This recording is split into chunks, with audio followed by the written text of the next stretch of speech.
محرم او سفر او ربیع الاول دا میاشت د کومې ورځ نه الله تعالی پیدا کړی دا کې ورځ نه الله تعالی د څلور میاشتې محترمه پیدا کړې وي عظمت پدې کې وو بده خبره باندې موږ سنیان لزان په یول پکار دی ګوره عام تر باندې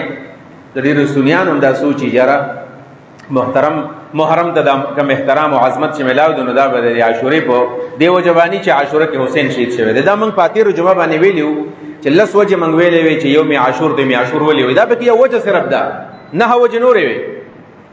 بدی باندې بزان په یول غواړي او داغه سره سره دا حدیث موږ ویلو زی بیا ما چې رسول الله مبارک صلی الله علیه وسلم فرمایي چې درې قسم خلق د زما امتیان نه دي نبی علیہ السلام په خپل امت کې نه حسابي رسول الله صلی الله علیه وسلم هغه خپل امتیان نه غني یو هغه سړی دی لیس منا من ضرب الخدود هغه سړی زما امتی نه دی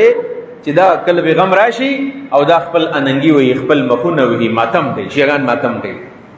څنګه د نبی علیہ السلام د امتی دعوه کوي موږ ته کافر نه وایو شیغان ته کافر نه یم هغه به باک مولیان نه یو چې بغیر تحقیق نه بچا باندې فتوی لګو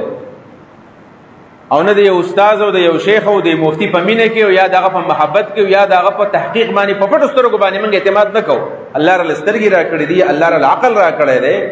الله رل بصیرت را کړی دی خو بد پیژنو چې خی هغه ته خو وایو بد ته بد وایو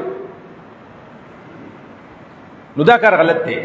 نبی علیہ السلام فرمای لیس منا من ضرب الخدود دا غم په ټیم کې چې سړی په ځان راکېږي ځان وਹੀ د زما امتی نه دي شیغان ځان وਹੀ چې ځان وਹੀ دا رسول الله صلی الله علیه وسلم د امتی دعوه چې غلطه کوي حسین په غم کې هغه په ځان ماتمونه کوي جړاګانې کوي چغي سوري وਹੀ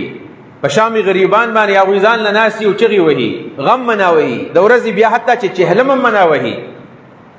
کله چې د محرم د میاش ختم شي بیا د سفر 10 تاریخ راشي نو بیا سلوختی کوي باقاعده چهلم وته وي سلوختی کوي